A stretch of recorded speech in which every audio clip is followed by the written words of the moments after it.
German Chancellor Angela Merkel's coalition government's taken another hit, and some fear it may not last until the end of its term. The centre-right bloc looks set to collapse indeed, weakened by a string of disagreements and infighting. This follows protests against the proposed $100 billion austerity package. Leaders are dealing with the fallout over the bailout for Greece and an even larger package to rescue the single currency. The upcoming presidential election in June, after the recent resignation of the head of state, Horst Kohler, is shaping in to be a critical test for Chancellor Merkel's government. Let's get more on this now. We're joined live from Berlin by journalist Christoph Horstel. Mr. Horstel, evening to you. Thanks for being on the programme. Where are we here then? Do you think the German Chancellor is going to be able to push through these austerity measures and indeed stay in government for the foreseeable future? Well, the foreseeable future, Kevin, that's the question. Okay, if she is not able to push through this package, then the government is done. That's very clear. In the inside the coalition, let's say, discussion over the last days on this package, which Merkel in fact ended by what we call here in Germany basta politics. That means, as her predecessor Mr. Schröder said, I say this is it now with the discussion, and now this is the new policy. And she did the same thing, and that in fact was the beginning of the descent of power of Mr. Schröder. And people here say, even from her own camp, that this has now happened to her. She has said brutally, now the discussion is finished.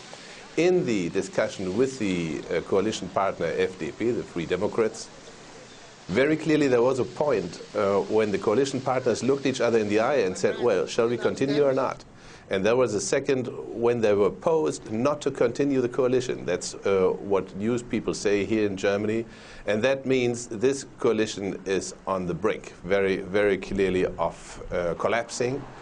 And though I presume that the package will go through, it is very clear that this coalition is very strongly damaged. And then, of course, there's the successorship of the president. German voters, as we're seeing now, then I guess very much angered by this recent multi-billion-dollar bailout of Greece and also the euro. Do you think Germany is going to be able to continue being Europe's bank? If they do, as you say, as you think is going to happen, they are going to be able to get these austerity measures through? Well, I think this time is running out. We did Greece. I think we are going to see Spain or Portugal in the next run, and that's it then. If that happens again, this kind of thing, after these austerity measures were made public, it's very clear that, how to say, the resistance will rise very strongly. We had last Saturday a demonstration of 20,000 people, more than 20,000 people in Berlin against these measures. We have today the publication of a study of one of the foremost German institutes on economics, the DIW in Berlin. And they say the part of the population in Germany which is poor is increasing.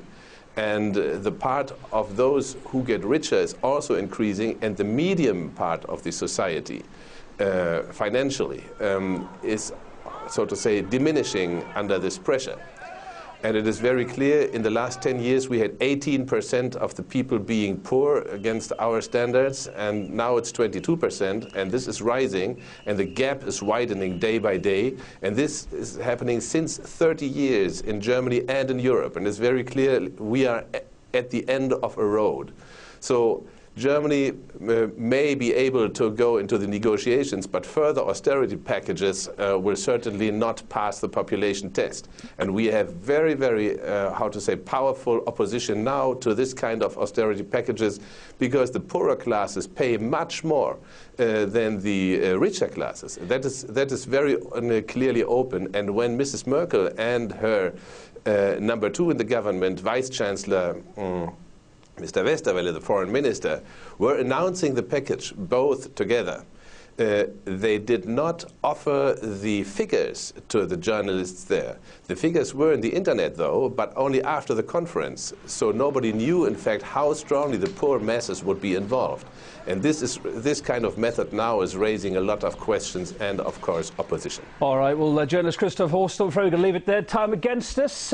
Thanks for being on the line from Berlin this evening.